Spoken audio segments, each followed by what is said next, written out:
Okay, so we have 14 books to talk about that I read this month, which I'm not gonna lie is a little bit excessive. My goal for this year was to actually not read as much and be more social. And I was being more social, and still this somehow happened. So I don't know. I had a great reading month, not just in terms of numbers, but in terms of how many books I actually really enjoyed. Out of the 14 that I read, there was really only two where I was like, oh, could have skipped this. So I think that's pretty successful. I think that's pretty good. So yeah, we're just gonna roll with it. But the first one that we need to talk about is Honeybees and Distant Thunder. This is by Riku Onda, and it was translated by Philip Gabriel. So this book was such a good one to start off the year with. I mean, first, the cover's fantastic. Like, that's beautiful. Essentially, this book takes place over a piano competition. So in my brain, I did not understand that two people can play the piano and it can sound different and more intense and more like all these other things. So piano competitions for me, I never really got. I feel like this book really opened my eyes to it. Really, we're following 4 or 5 main characters through this book, but it doesn't feel an excessive amount of points of view. We have one who never has competed for piano ever, and they are older, they have a family, and they just really want their shot. We have one who used to be a child prodigy and choked for whatever reason. I'm not going to say in case it's a spoiler, but they did not perform, they just stopped, and now she's coming back. We have a up-and-comer Juilliard who's winning a ton of competitions, and the person that this is all kind of hinging on is our other competitor who has never competed ever in his life, and he has only been trained secretly by this maestro guy who is absolutely fantastic and is seen in the piano world as this like the pinnacle of success. And he normally doesn't take on students, and he takes on this student, but his approach is very different and no one has ever seen anything like it. So this book really talks about what art is. Is art meaningful if there isn't a lot of people to hear it? If you are very talented, but you don't use that talent to display it towards the greater good, does it mean anything? Or is it the same just as long as you're enjoying it? It talks about the value of art. It talks about what it means to be a musician and to have that be your hope and your goal for your life. Something that I really appreciated about this book is that it reminded me like Carrie Soto. I knew nothing about tennis before I read Carrie Soto, but when I was reading that book, I never once felt lost.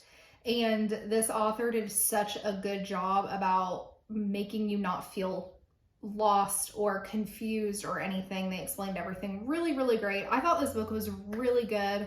I gave it a 4.5.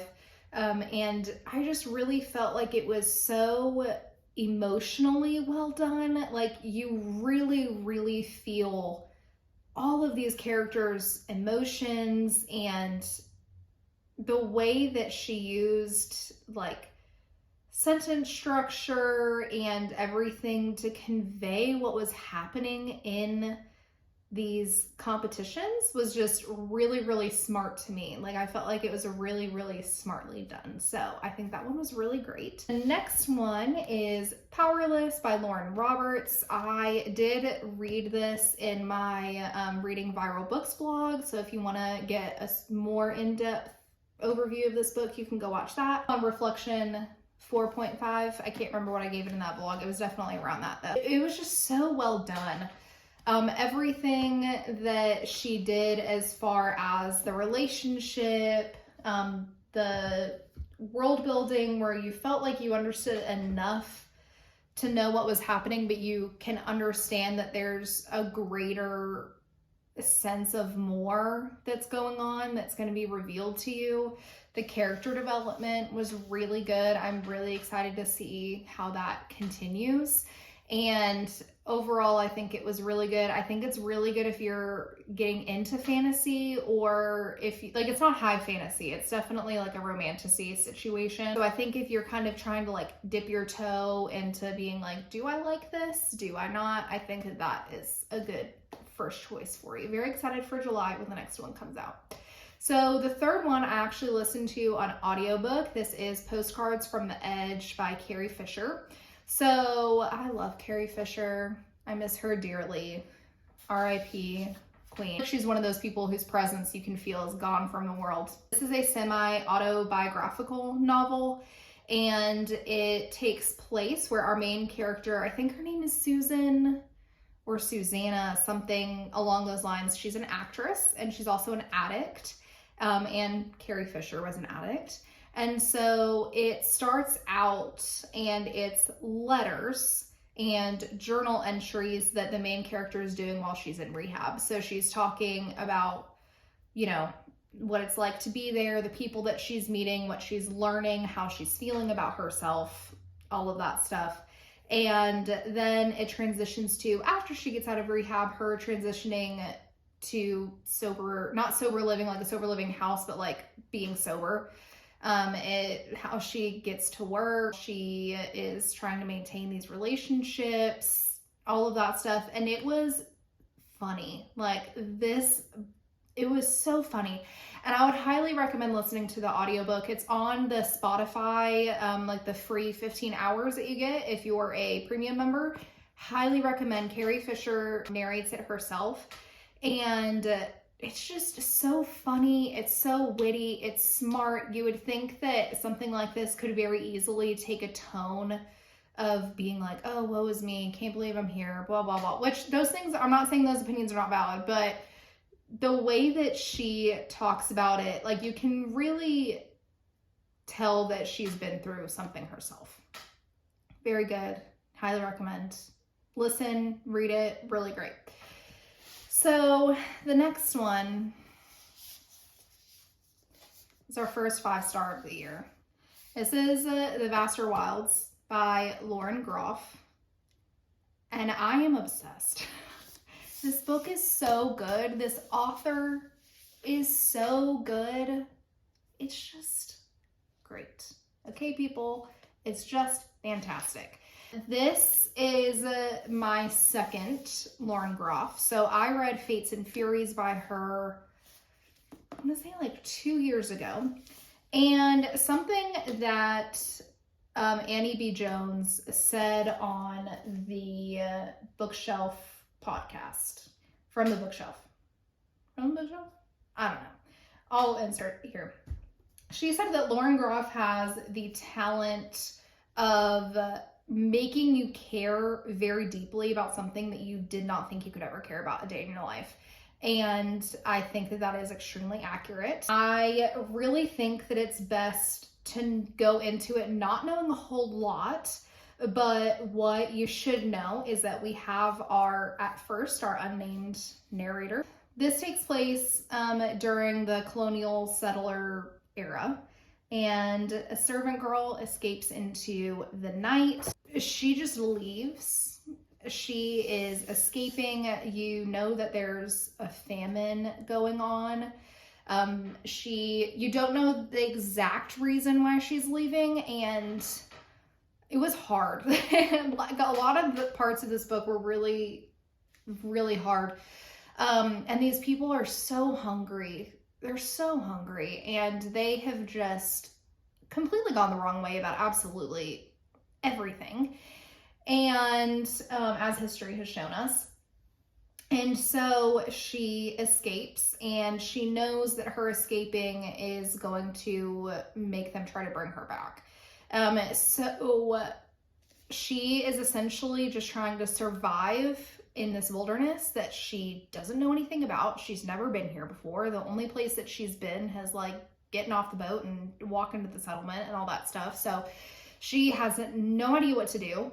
And she's terrified, not even really just of the outside world and of nature, but she is terrified that these people are going to come after her.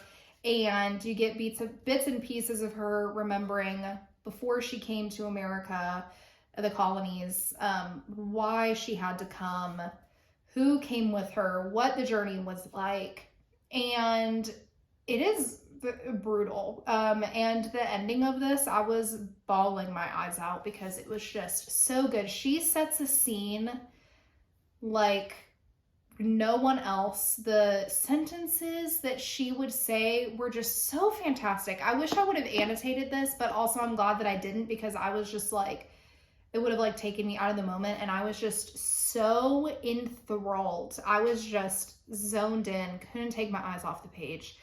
And there's not a whole lot of plot. Like, it's not like, you know, it's really her by herself for a lot of the book. And I was still just so honed in on what she was going through and what happened to her and why she was there and why she left. And her sentence structure reminds me a lot of Mary Oliver in the descriptions of nature, and just how she just so beautifully describes the world around her. But I do think a really good few sentences for you to hear, for me to kind of portray what I'm trying to say, is this. And though the girl was nowhere near the soldier when he had imagined strangling her to death, something malignant in his thought sent its tendrils through space, and they reached the girl and made the cold shoot upward from the small of her back through her spine. They caused her to look around wildly and break up into a trot up the incline that she was walking. For what woman has not, walking in the dark of the street or along a path deep inside the countryside, sensed the brutal imaginings of a man watching her from his hidden place and felt the same chills chasing over her skin and quickened her steps to get away? She's just smart. Like, she's just so smart, and she forms a sentence like none I've ever seen. But that's enough about that. Fantastic. So the next book that I read was on my Kindle. It was for book club, and it was very divided. Okay, it was a very divided topic. This was From Lukov with Love by Mariana Zapata. So this was my first Mariana Zapata, and slow burn doesn't really bother me. I wasn't really worried about that. I was just really curious to see how I find her writing style.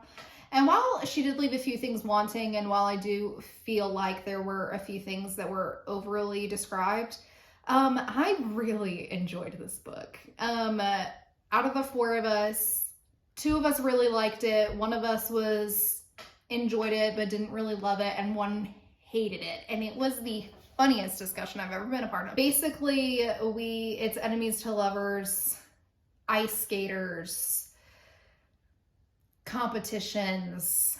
Just imagine, you know, those videos of people ice skating and like looking at each other all like, you know, lovey-dovey or whatever. But I loved this book, and I do have to say, before I say my rating, well, I gave it a 4.5, but I do have to clarify, a 4.5 or a 5-star with a romance is not the same as a 4.5 or a 5-star with a regular fiction book. When I'm reading a romance, I'm just like, my blinders are on. Unless there's something that I really, really don't like, I can just move on past it real quick and not ask too many questions, because I'm just here for a good time, okay? I'm just here for a good, distracting time. And I'm gonna stand by that. So I gave it a 4.5. I thought it was a great time. Love a good enemies to lovers. There were some things that were questionable that were brought up during book club where I was like, you know, you got a point. But, you know, it is what it is. We need to hurry up because I've been talking for a long time and we still have other books to talk about. So next was Rebecca Ross, Ruthless Vows. So this is the follow-up to Divine Rivals, which I loved. Loved that book. And I do still like this. I gave this a 3.5. And I did still really enjoy it.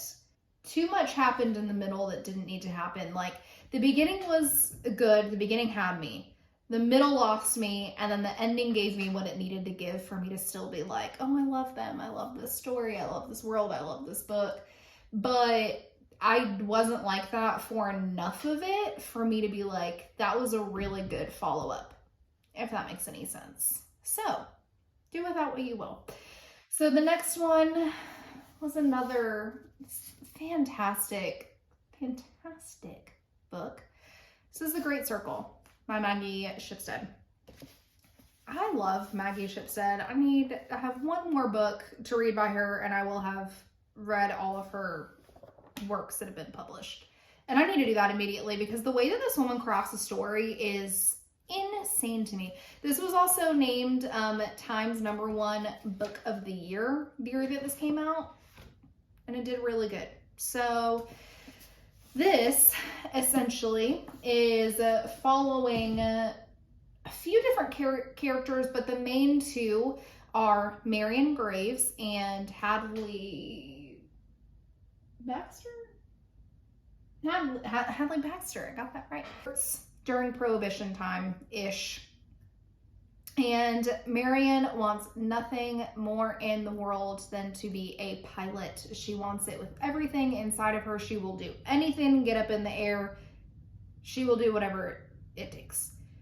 And she has to go about some means to be able to do that.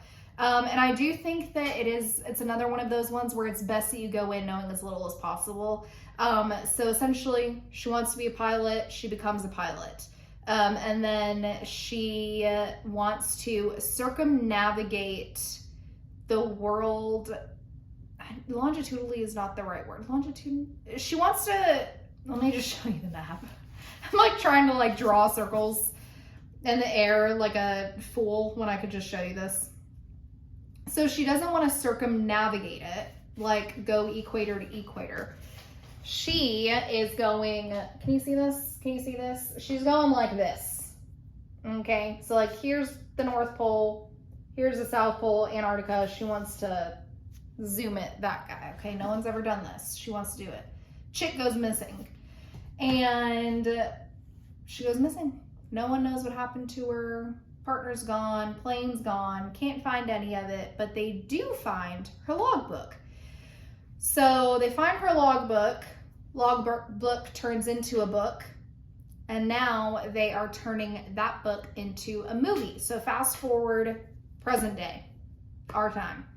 Hadley is an actress who is struggling in the press. It's not going good for her, okay? And she is cast to play Marion in the movie.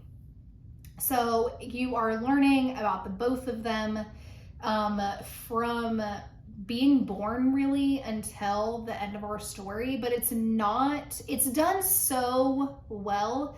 It reminded me a lot of East of Eden in that sense, just in the sense that you're seeing from the time that they're babies until the time that, you know, whatever happens to them until we come to the end of our story. And you get the sense when you're reading it that you're reading something really important. The sentences, so fantastic. The metaphors, amazing. It was just such smart, and I've said that so many times today, but it's just such fantastic writing. It's so good. I never once was bored. It's like 600 pages, and I never once was like, okay, let's speed it up. Like, let's figure it out, which can very easily happen with this kind of story. But how they connect and what Hadley finds while learning about Mary in the end had me crying. And I love it when a book makes me cry. If you can't tell, I rated this book 5 stars. I don't know if I said that. And it was just really, really great. It was just really great. Highly recommend. Please read, cry your eyes out, have a good time. So I also read How Does It Feel by Janine O'Reilly. I also read this for my viral book video. And, you know, Didn't love this one. It personally wasn't for me. I think that I was not the target audience for this book. I gave it a 2, I think. I just really think I'm not the target audience for this book. I think this main character is not the kind of character that I normally respond to. The writing is not something that I normally respond to. But if you like it, I respect your opinion. And if you're curious, like if you're curious to know what everyone is all this hype about, like why is everyone freaking out what the plot twist is at the end, it is on Kindle Unlimited.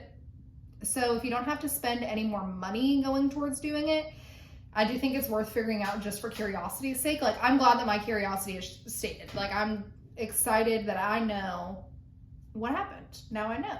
And I can move on. And I don't really need to read the next one. So, but if you want to see more thoughts on that, you can read the other vlog or watch the other vlog. So next 5 books are all a part of the Mindfuck series. So we have The Risk, Sidetracked, Scarlet Angel, All the Lies, and Painted All Red. So these are all around 170-ish pages, I think, and they're all 5 individual books, but you can buy it as a bind up if you want to. I really liked these. I really liked the concept of it. I thought that it was fun. It was intriguing. You wanted to know what was going to happen. You wanted to know the best for these characters. You wanted them to succeed so bad. But basically, if you don't know, essentially we have a serial killer lady. She's hot. We love her. She's fantastic. Her name's Lana. We stan Lana. And then you have Logan, who is an FBI agent. They meet, they fall in love. Logan has no idea that he is dating the serial killer that he is trying to track down. Lana knows that he's investigating her case. It's messy. Some pretty hard sexual abuse things, trigger warnings in these books. Just to put it out there. Think about that before you read it, if that's something that bothers you or if that's trigger for you or anything. Just do keep that in mind. Finding out the reason why she's killing these people and how she's doing it, and it's a lot, and it's good and it's fun and it's an entertaining time, and it gave me what I needed, and for that it gets 4 stars. So then the last book is The Promise by Damon Galgut. This was so good. I finished it yesterday. Gave it a 4.75. It was so close to a 5-star, but something in me just can't do it. But this was so good. So this essentially takes place in South Africa. It starts during apartheid. Not the beginning of apartheid, but like the 80s. And during this time, there is a family of 5. There's 3 kids, wife, husband, maid. And the maid, Salome, lives on their property in her own house, but she doesn't own it. Like, it's not her property. She just works there, and part of her working for this family is that she gets to live for free in this house on this land. So the mom, Rachel, is dying, and this is not spoilers, by the way. And when she is dying, she makes her husband promise, because Salome is the only person really who's been taking care of her. Like, her oldest is like in the military, her middle child is like 13, and her youngest is like 7, I want to say. Don't quote me on that. When Salome is taking care of her, Rachel really appreciates this. And so she, while she's dying, makes her husband promise to her that when she dies, they will legally give Salome her house. And Salome will own that property, will own that house. Nothing will happen to her. She will be able to stay there forever until she chooses not to. And the husband promises, says he will do this for her. And this is overheard by the youngest daughter, Amor. So Amor hears this promise happen, all of that stuff, and the promise never comes to fruition. So this takes place over 4 funerals. So every chapter that we get is another person in the family who has passed away. And it is essentially documenting how the promise not being met affects not only Salome and her son, but everyone else in the family. Because it creates a very big divide. Amor is very upset that it doesn't happen, and her dad doesn't want to admit that he promised this. He kind of gaslights her into being like, you don't know that I promised that. And she's like, I heard you. And he's like, well, it's apartheid. Like, she can't even legally own the property, even if she wanted to. And so then, you know, by the time we get to the next funeral, it's been 10 years. Apartheid is no longer. We're under democracy. And Mandela is in presidency. And she's like, okay, so let's get this sugar house. And they're like, no, still not going to do that. So it just kind of documents all of that. I thought that the narration for this was brilliant. We have an unnamed narrator, and they are so fantastic, so good. This won the Booker Prize in 2021, and I 100% understand why. The structure of this book is really great. The narrator and the way they describe everything that's happening, and they, like, I just don't even know how to describe it, but just read it, okay? The ending really, I was sitting there and I was like, dang. Yeah. You know, it was one of those situations. Great ending will get me every time, but again, no part of me was bored during this book ever.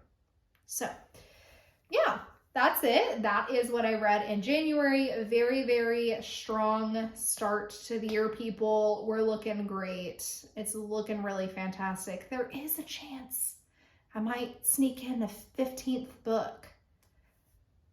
Okay, I have to film this early because we're going on a Disney trip in a few days. I hated that I just did that. I had to film this early. It is the 29th.